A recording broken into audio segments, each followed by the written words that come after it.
उस समय डांगर खड़ा था और इनके बाद हमने उसकी हार्वेस्टिंग की काटा तो इस साल मेरा डांगर निकला 35 क्विंटल प्रति एकड़।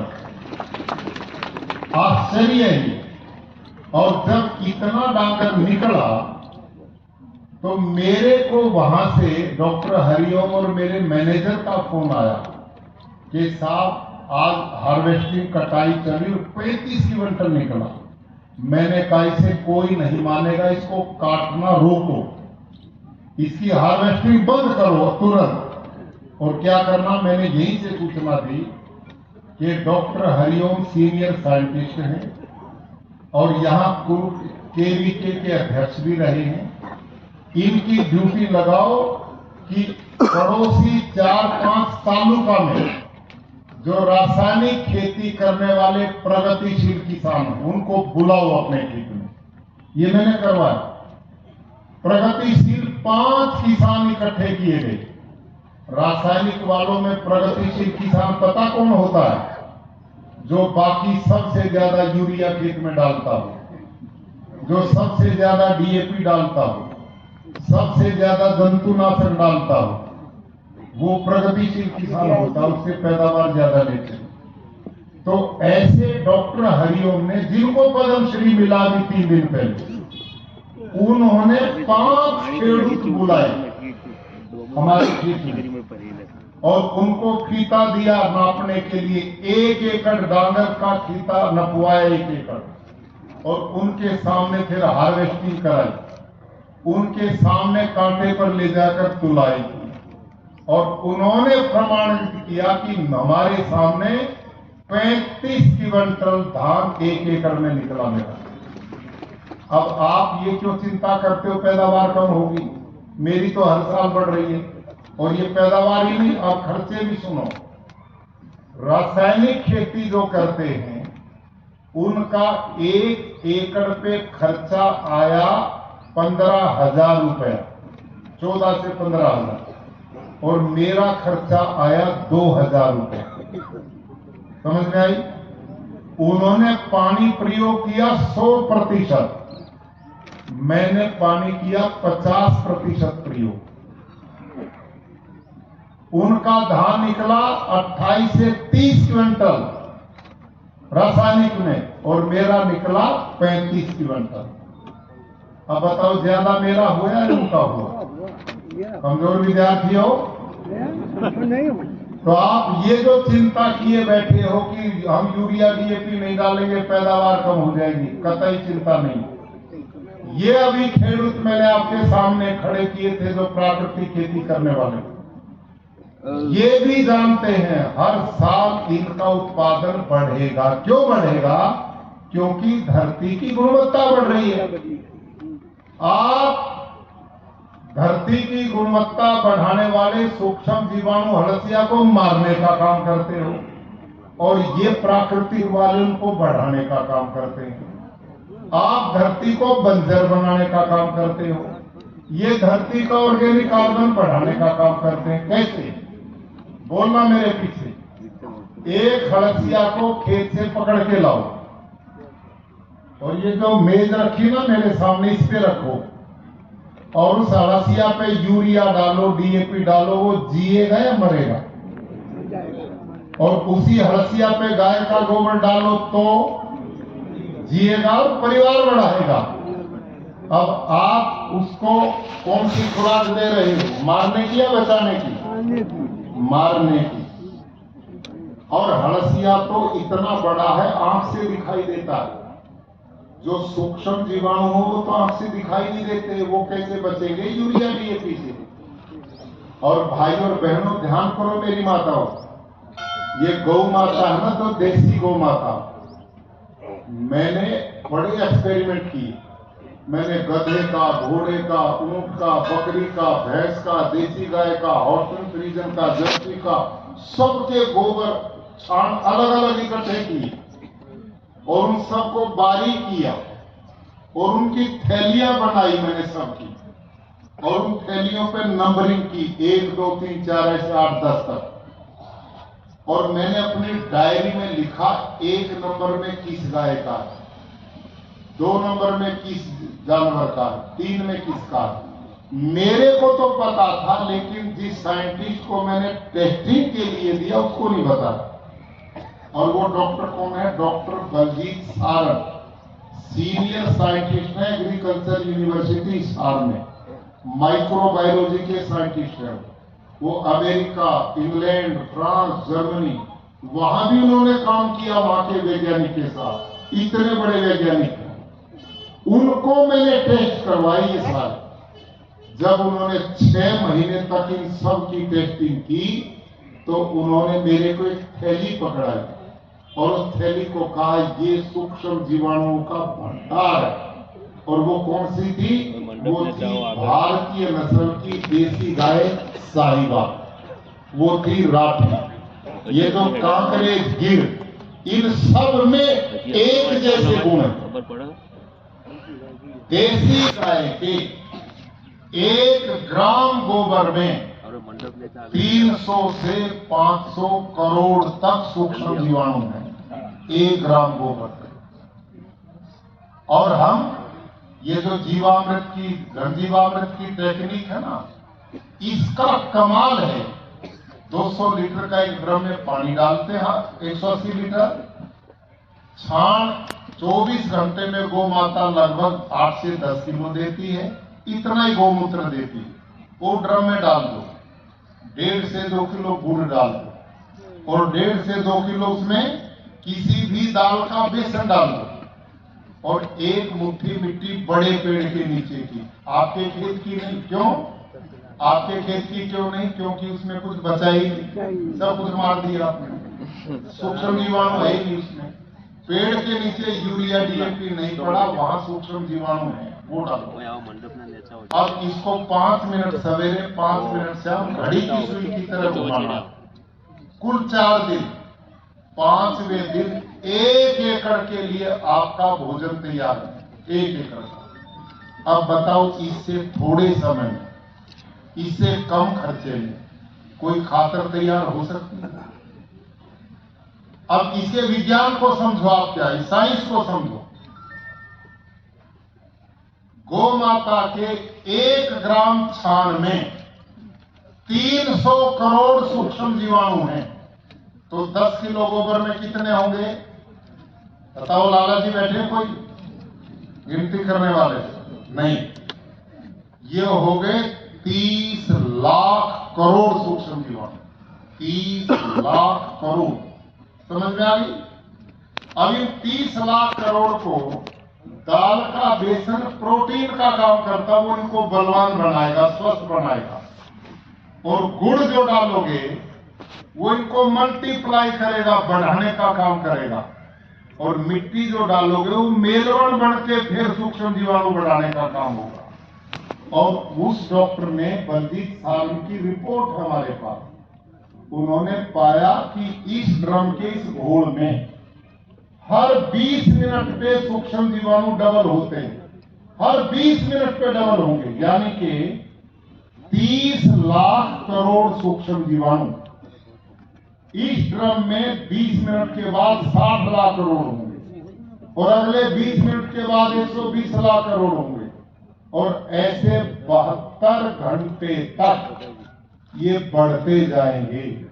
इनकी संख्या असंख्य होती है, आप गिन ही नहीं सकते। और जब आप स्प्रिंकल से, ड्रिप से खेत में इनको फैलाओगे 1 एकड़ में, तो धरती की मिट्टी जो है आपके खेत की, उसमें भी सूक्ष्म जीवाणु है, लेकिन वो आपने मार दिए। कैसे मारे, इस बात को बाद में बताऊंगा, अगली बात बताता हूं। हमारे खेत में ये जो डॉक्टर हरिओम है ना, जिनको पद्मश्री 3 दिन पहले मिला, इनको, ये हमारे बहुत विरोधी थे। कहते गौ माता ये तो पुराने जमाने की चीज है, गोबर गोमूत्र क्या होगा, दुनिया चांद पे चलेगी, तुम गौ के गोबर में उलझे बैठे, ये बोलते थे। आज बड़ी मॉडर्न युग है, इसमें यूरिया डीएपी बिना कुछ नहीं हो सकता, वही साइंटिस्ट। लेकिन जब मेरी बंजर भूमि, जिसको टेस्ट उन्होंने कराया, और उसमें इतनी बढ़िया लहलाती फसलें हुई, तो उसके दिमाग में आया ये यूरिया नहीं डालता, डीएपी नहीं डालता, जंतुनाशक नहीं डालता, इसकी खेती इतनी हरी भरी कैसे। तो वो हर 2 महीने में एक देश में आते थे, और जब मेरी हार्वेस्टिंग हुई और उसका उत्पादन पूरा मिला मेरे को, तो वो आश्चर्य में पड़ गए। 1 साल के बाद उसने जब फिर मेरी मिट्टी टेस्ट कराई, जिसका ऑर्गेनिक कार्बन 0.5 से नीचे था, एक ही साल में मेरी धरती का ऑर्गेनिक कार्बन 0.67 पे गया। उसी ने टेस्ट करा।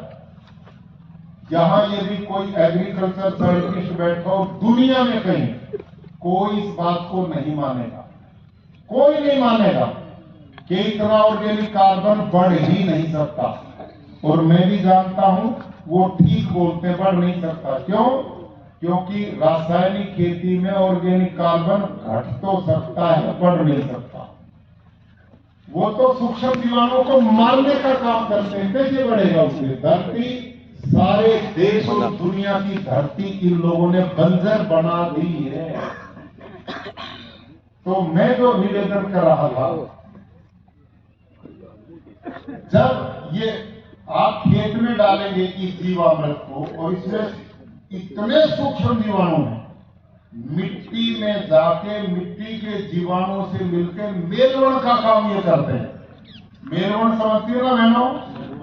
1 क्विंटल दही में 100 ग्राम दही डाल, दूध में 1 क्विंटल दूध में 100 ग्राम दही डालेंगे तो पूरा दूध दही में बदलेगा कि नहीं? बदल जाएगा। ऐसा ही काम प्राकृतिक खेती में होता है। और मैं जो बात कह रहा था वही डॉक्टर हरिओम, जब मेरी धरती को एकदम इतना उपजाऊ देखा, तो एक दिन उन्होंने बड़ी चालाकी की। अपनी यूनिवर्सिटी से 2 साइंटिस्ट की गाड़ी भर करके लाए, वैज्ञानिकों, कि देखो तो सही है क्या मामला। तो वो कुरुक्षेत्र जिले के 5 तालुका में गए, और जो रासायनिक खेती करते थे खेडूत, उनके खेत में उनकी मिट्टी को सैंपल लिए उन्होंने। एक सैंपल इस खेत का लिया, एक दूसरे तालुका का लिया, तीसरे का लिया, चौथे का, 5वें का। तो 5 तालुका के 5 रासायनिक खेती करने वाले खेडूत की मिट्टी इकट्ठी करके उन्होंने सारी मिट्टी को यूं आपस में मिलाया और फिर लेबोरेटरी में चेक किया। जब लैब से रिपोर्ट आई तो ध्यान करना कितने सूक्ष्म जीवाणु पाए। उनकी मिट्टी में 30,07,000 सूक्ष्म जीवाणु मिले। बोलो मेरे पीछे कितने मिले? कमजोर विद्यार्थियों जोर से बोलो। अरे मैं अकेला, आप कितने? 30,07,000 सूक्ष्म जीवाणु। बोलो। हाँ, ये ना समझदारों और होशियार विद्यार्थियों की बात। 30,07,000 किनकी खेती में? जो रासायनिक खेती करते हैं, यूरिया डीएपी वाली। और उसके बाद वो पूरी टीम मेरे खेत में आई। मेरे खेत के भी अलग अलग जगह से उन्होंने 5 सैंपल लिए और उस मिट्टी को भी यूं आपस में मिला दिया और फिर उसको लैब में ले गए और चेक करने के बाद रिपोर्ट आई। अब ध्यान से सुनना, कितने सूक्ष्म जीवाणु पाए? रासायनिक वाले में 30,07,000 और मेरे 1 ग्राम में पाए 161 करोड़ सूक्ष्म जीवाणु। 161 करोड़। जब उनको ये दिखाई दिया, उसी दिन से सरेंडर कर गए, उसी दिन हथियार डाल दी और उसी दिन उन्होंने रासायनिक खेती से माफी मांगी और कहा हम महाअपराधी हैं, पाप किया हमने सारी जिंदगी। और अब वो प्राकृतिक खेती के उन साइंटिस्ट ने 7-8 जो साइंटिस्ट हैं, उन्होंने सिलेबस बनाया प्राकृतिक खेती का। अब सारी यूनिवर्सिटी में पढ़ाया जाने लग गया। गुजरात सरकार को बधाई है, मंत्री जी शिक्षा का भी देखते हैं, इन्होंने अपने 11वीं 12वीं 7वीं 8वीं के बच्चों के सिलेबस में भी ये खेती लगा दी। और हमें खुशी है, गुजरात में दुनिया की पहली प्राकृतिक यूनिवर्सिटी हलोल में बन चुकी है। और अभी 4 दिन पहले आप सब लोगों की कैबिनेट ने एक कॉलेज भी ले दिया उसके नीचे। तो ये हमारे लिए सुखद अनुभव है। तो मेरे खेडूत भाई और बहनों, अगली बात, अब आपके सामने बहुत मजबूत बात मैं कह रहा हूं। आपकी चिंता है यूरिया नहीं डालेंगे, इसकी पूर्ति कैसे होगी, नाइट्रोजन कहां से आएगा, फास्फोरस जिंक कहां से आएगा, पोटास मैग्नीशियम कहां से आएगा, आयरन और कॉपर कहां से आएगा। ध्यान करो, ये जो धरती माँ है ये रत्न गर्भा है, इसमें सारे तत्व हैं। भगवान ने की सृष्टि में सब पूर्णता है, अपूर्ण केवल हम हैं। भगवान तो पूर्ण है, उसकी रचना भी पूर्ण है। इस धरती माँ में सभी तत्व हैं, लेकिन वो तत्व अपने आप पौधे का भोजन नहीं बनते, वो अपने आप नहीं बनते। उनका भोजन बनाने का काम करते हैं गौ माता के पेट से निकले हुए सैकड़ों प्रकार के सूक्ष्म जीवाणु। वो धरती में खनिजों को खाते हैं, इनको खाके भोजन बना के पौधे की जड़ को देते हैं। हड़सिया ये काम करता है, सूक्ष्म जीवाणु ये काम करते हैं। और ये सूक्ष्म जीवाणु एक दो नहीं होते, सैकड़ों प्रकार के होते जो गौ माता के पेट से निकले। अब इसको नहीं समझेंगे आप, अब समझोगे। माताओं बाप से पूछता हूं मेरी बहनों, उत्तर दोगी क्या नहीं? आपके घर में रसोड़ा है क्या नहीं? या यूं चलता है इनका काम? है रसोड़ा? अच्छा ध्यान करना, आपके रसोड़ा में दाल भी है, चावल भी है, आटा भी है, साग भाजी भी है, घी भी है, मोदी जी की दी हुई गैस भी है, सारी चीजें हैं। समझ में आई? आप यदि रसोड़ा में ना जाओ तो भोजन बन के अपने आप बाहर आ जाएगा क्या? नहीं आएगा ना। और भोजन बनाने का सामान तो सारा तैयार है, लेकिन आप अंदर रसोड़ा में नहीं जाओगे तो भोजन नहीं मिलेगा। बस ध्यान करो सारे, जो काम रसोड़ा में माता बहन का है वही काम आपके खेत में हड़सी और सूक्ष्म जीवाणुओं का है। आगे बात समझ में, धरती में सामान सारा है, लेकिन उसके लिए सूक्ष्म जीवाणु की जरूरत है, जैसे बहनों की जरूरत है रसोई को। और ये सूक्ष्म जीवाणु किससे बढ़ेंगे? गौ माता के छाण से, गौ माता के गोमूत्र से। गोमूत्र खनिज का भंडार है और छाण उसका सूक्ष्म जीवाणुओं का भंडार है। और जहां छाण पड़ेगा धरती में समाधि लिया हुआ हड़सिया अपने आप बाहर आएगा। और इसका उदाहरण दूं मैं आपको। आप कल एक काम करना, अपने घर से अपनी गाय को जंगल के लिए घर से छोड़ना, और घर से बाहर जब जाएगी ना गाय, कच्ची जगह पर जहां मिट्टी है, वो चलते चलते छाण करती है। छाण यहाँ किया, एक यहाँ किया, एक यहाँ किया और चली गई। ऐसा करती है नहीं गाय? बोलो। आप एक काम करना, आज गाय ने छाण किया है, 3-4 दिन के बाद उस छाण को उलट के देखो, उसके नीचे 2-3 छिद्र मिलेंगे कि नहीं? मिलेंगे ना? अच्छा यूं बताओ, मिलेंगे। गाय ने जब गोबर किया, जब छिद्र थे वहां? नहीं थे ना। तो कहां से आए छिद्र? आपके यूरिया डीएपी से डरता हुआ हड़सिया और सूक्ष्म जीवाणु जो नीचे हैं, उनको उनका भोजन मिल गया। वो धरती फोड़ के भोजन लेने के लिए आगे छिद्र उन्होंने बनाए। समझ में आई? तो जब ये सूक्ष्म जीवाणु को गाय के गोबर से बना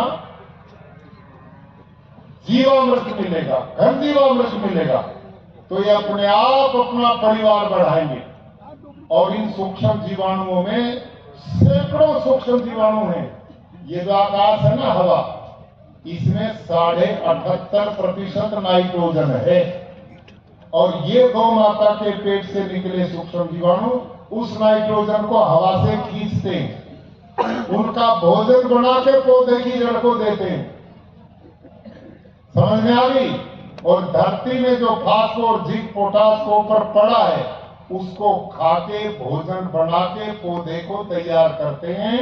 उससे धरती का ऑर्गेनिक कार्बन बढ़ेगा, उसी से उत्पादन बढ़ेगा और उसी से धरती में वर्षा जल जाएगा, उसी से पूरा कल्याण हो जाएगा।